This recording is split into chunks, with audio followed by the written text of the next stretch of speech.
Lettres de Marie Curie et ses filles, 1923-1924.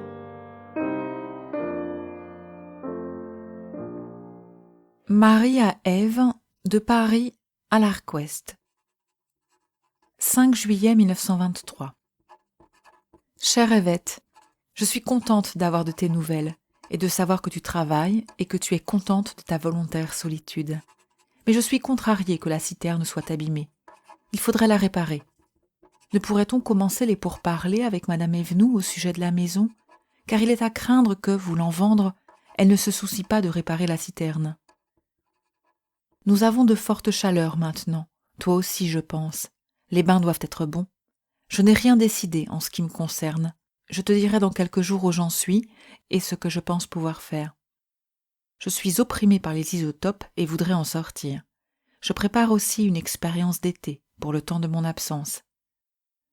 Le chat n'a fait aucune attention à ta lettre, mais il a daigné dormir sur ton lit depuis que le jeune Duhan qui habitait dans ta chambre est parti.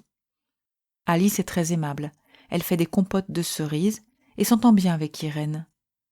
Douce chérie, je t'aime bien et serais heureuse de te revoir car tu me manques beaucoup. Mais j'aime te savoir au grand air par ce beau temps chaud et penser que tu fais provision de santé. Ma robe de dentelle semble assez jolie. Elle sera finie demain et j'aurai peut-être l'occasion de la mettre dimanche pour déjeuner au cercle du Tour du Monde, à Boulogne. Je t'embrasse, mais...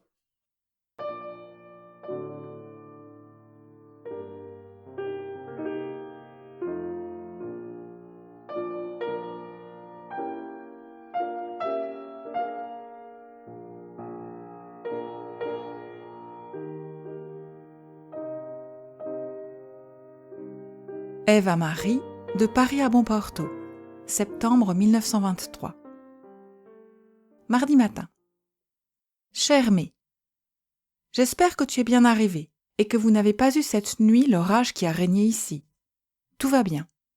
Nous avons depuis hier un petit compagnon à 4 pattes que j'ai été extraire avec André d'une des boutiques des quais. Imagine une immense queue toujours raide dans l'air, une paire d'oreilles très grandes qui surmonte comiquement un petit museau éveillé et 2 yeux dorés brillants, et entre cette queue et ses oreilles, un tout petit corps de petit chat pas bien gras, mais conscient de son importance. J'oublie de dire qu'il est tout noir, que malgré ses grandes oreilles, c'est un simple chat de gouttière, et que les miaulements qu'il peut proférer dépassent en intensité tout ce qu'on peut imaginer. En voilà un qui sait miauler, je t'assure, et avec des modulations admirables. Nous l'avons ramené en taxi, puis monté dans mes bras à la maison. Alice était enchantée. On l'a posé par terre et on lui a offert du lait. Il n'est pas le moins du monde timide, et il est tout de suite parti d'un trot affairé visiter l'appartement. Il l'a fait méthodiquement, n'oubliant pas une pièce et ne repassant pas 2 fois dans la même.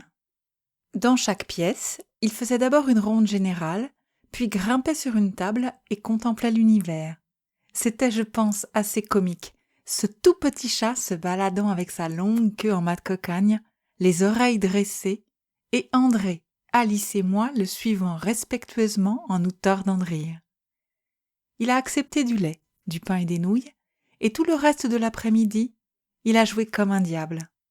C'est un fantasque petit diablotin, très tendre à ses heures et d'une confiance illimitée dans l'humanité, et aussi dans tous les objets, quels qu'ils soient, qu'il considère a priori comme solides et bons pour sauter dessus.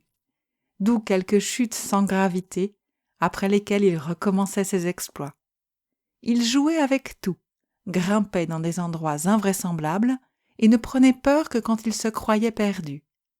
Alors, de la cuisine, nous entendions un miaulement éperdu et vigoureux. Je l'appelais, et il revenait au galop vers nous. Il a tout de suite pris de bonnes habitudes propres.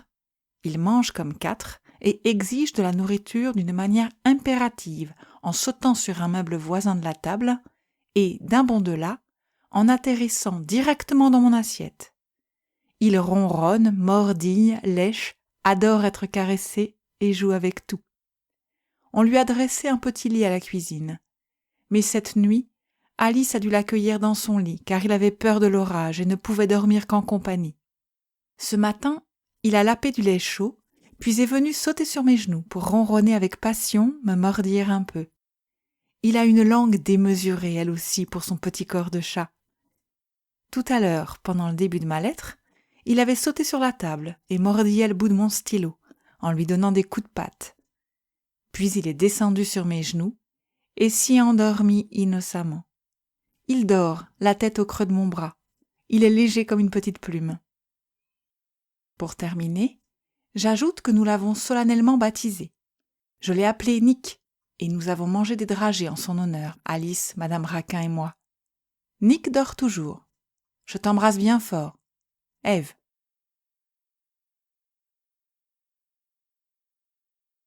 Marie à Ève, de Bonporto à Paris. Bonporto, le 22 septembre 1923. Chère Èvette, j'ai reçu ta lettre consacrée au petit compagnon à quatre pattes et je suis contente que tu en aies trouvé un qui te plaise. Je pense qu'il nous plaira autant, à Irène et à moi. Ne le laisse pas aller sur le toit, tout au moins dans son jeune âge, et donne-lui une nourriture conforme à ses besoins actuels. J'aurais aimé avoir des nouvelles de Zina, mais puisque tu n'en parles pas, je suppose qu'il n'y a guère de changement dans son état. La date de notre retour a été avancée d'1 jour. Nous partirons d'ici le 27 septembre, jeudi, et serons à Paris vendredi matin 28 septembre. Cela convient mieux aux arrangements de mademoiselle Clément. Le temps est beau, mais nous avons eu un peu de mistral, et l'eau a été refroidie. Nous n'avons pas eu de mer absolument calme. Nous espérons encore qu'elle le sera ces jours-ci. Nous avons pu nous baigner, avec plus ou moins de vagues, tous les jours. Je prends l'habitude de circuler sans lunettes, et j'ai fait des progrès. J'ai pris part à 2 promenades, l'une de l'après-midi, l'autre d'une journée entière, avec l'usage des sentiers de montagne caouteux et peu commodes. Cela se passe assez bien, et je puis marcher assez vite sans accident. Ce qui me gêne le plus est la vision double. C'est elle qui m'empêche de reconnaître les personnes qui s'approchent. Chaque jour, je fais des exercices de lecture et d'écriture. Jusqu'à présent, ce côté est plus difficile que la marche. En particulier, je ne puis guère travailler le soir, et j'aurai certainement besoin de ton aide pour la rédaction de l'article pour l'Encyclopédie britannique. Je n'ai pu commencer cette élucubration, car je m'occupe de corriger les épreuves du livre sur les isotopes et de faire de l'allemand avec Irène. Je t'embrasse tendrement, ma chérie. À bientôt. Mais P.S. Mes amitiés à Alice.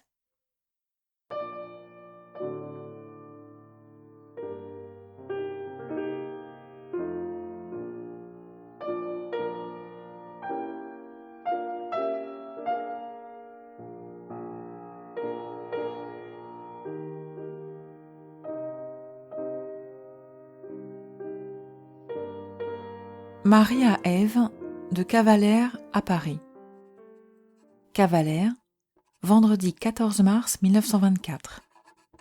Chère Èvette, hier j'ai écrit à Irène, et le soir je suis allée à la poste, et je suis riche de 2 lettres, une de toi de lundi, une d'Irène de mercredi. J'ai été très contente d'apprendre que rien ne va mal au labo, et que tu travailles bien. Je serais vraiment très contente si Cortot t'acceptait comme élève, car cela te donnerait certainement beaucoup de courage et faciliterait tes projets d'avenir. Ici, le temps, toujours beau, est cependant moins parfait. Depuis hier, il y a du vent qui souffle entre les mondes. Demande à Irène ce que cela veut dire. En se promenant dans les collines boisées, on est cependant assez tranquille. Le soir, il a fait hier un clair de lune très satisfaisant, et j'ai pu me promener sur la route que je voyais parfaitement bien. Cela m'a fait plaisir, et certainement, je pourrais en faire autant ce soir. De plus, ayant pris mon courage à 2 mains, j'ai demandé aux gens de l'hôtel de me faire dîner avant les pensionnaires de l'hôtel, en même temps que quelques personnes de passage. J'ai ainsi évité les rencontres assommantes avec les gens qui me dévisagent avec bienveillance et curiosité. Désormais, je ne rencontrerai plus guère que le personnel et les voyageurs qui n'habitent pas l'hôtel.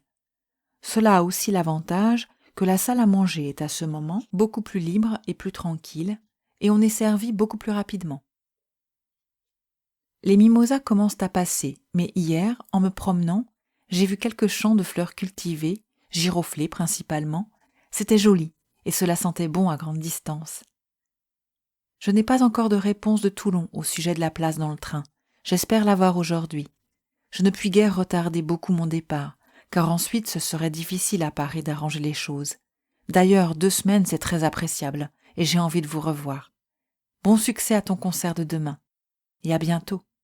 Mais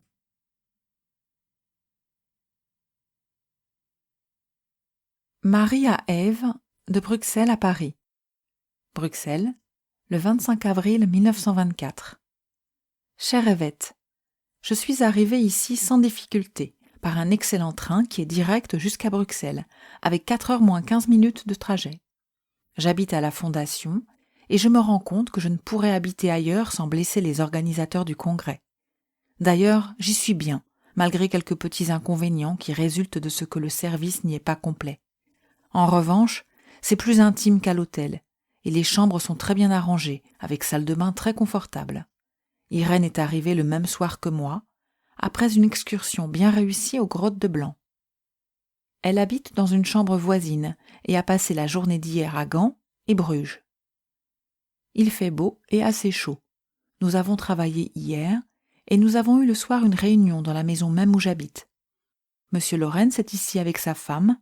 Aussi bien eux que monsieur Rutherford ont demandé gentiment de tes nouvelles. Samedi, il y aura une courte visite chez le roi. Dimanche, nous pourrons nous promener. Le congrès Solvay finit mardi, et jeudi commence la commission de la Société des Nations. Irène reviendra sans doute dimanche soir ou lundi matin. Quant à moi, ce sera sans doute lundi 5 mai. J'espère avoir d'ici là de tes nouvelles. Je t'embrasse, chérie. Mais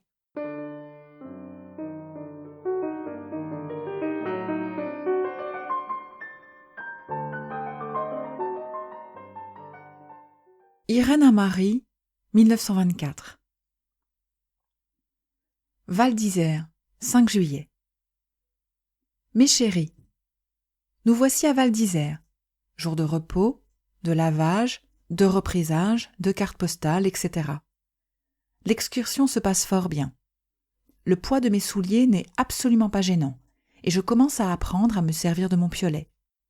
J'ai eu l'occasion de faire déjà un peu de rocher et beaucoup de marches sur la neige, et je constate qu'un instinct pervers commence toujours par vous faire le contraire des mouvements qu'il faut pour ne pas glisser.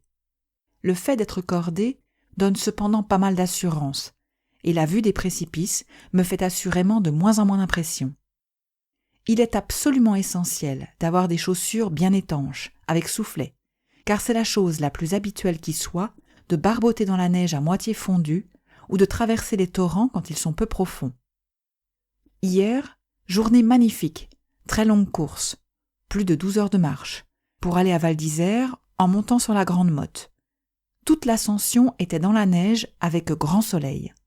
Mes lunettes m'ont parfaitement épargné toute fatigue des yeux, et je n'ai pas eu de coup de soleil grâce à la pommade véritablement efficace dont je suis munie. Mon chapeau à large bord est très utile aussi. Nous sommes 6 touristes, plus un guide et un porteur. Nous formons 2 cordées. Je fais partie de celle qui est conduite par le porteur. Nous avons vu des panoramas magnifiques. On en jouit beaucoup, en particulier pendant les longues et faciles descentes sur la neige. Je t'embrasse. Irène.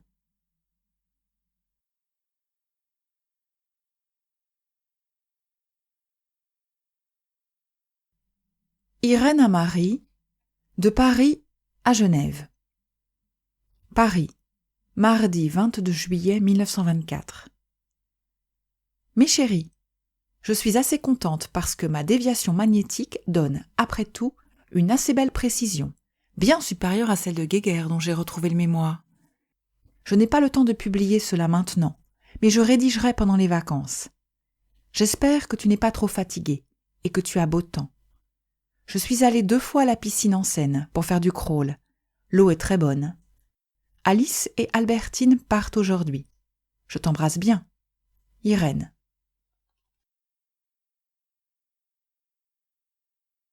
Marie à Irène, de Genève à Paris. Genève, mercredi 23 juillet 1924. Chère Irène, je viens de recevoir ta carte d'hier, et je suis enchantée que tu sois satisfaite de la déviation magnétique. Tu ne me dis pas si tu as vu le petit sous-groupe. Je suppose que non. Donne-moi la précision que tu as obtenue, Et envoie-moi ici, si tu en as de disponible, un tirage à part de ton article sur la distribution des rayons alpha, journal de physique, pour M. Einstein. Si tu l'expédies de suite par Madame Razet, il arrivera certainement à temps. Nous avons mauvais temps maintenant, mais fort heureusement, Ève ne s'ennuie pas. Elle semble très contente de beaucoup voir M. Einstein, qui est très gentil avec elle. Je crois cependant qu'elle partira d'ici samedi soir au plus tard pour rentrer à Paris. Elle n'a eu aucune nouvelle de mademoiselle Chapuis, et d'ailleurs, depuis qu'il pleut la plus grande partie de la journée, elle n'a plus envie de monter dans la montagne où habite cette personne. Tu as une vraie chance d'avoir eu ton excursion tant qu'il faisait beau dans la région. Monsieur Langevin partira probablement demain soir, mais Monsieur Einstein restera jusqu'à la fin de la session. Je t'embrasse tendrement. Comment se comporte le polonium sur nickel? Mais Alice et Albertine sont parties, je présume.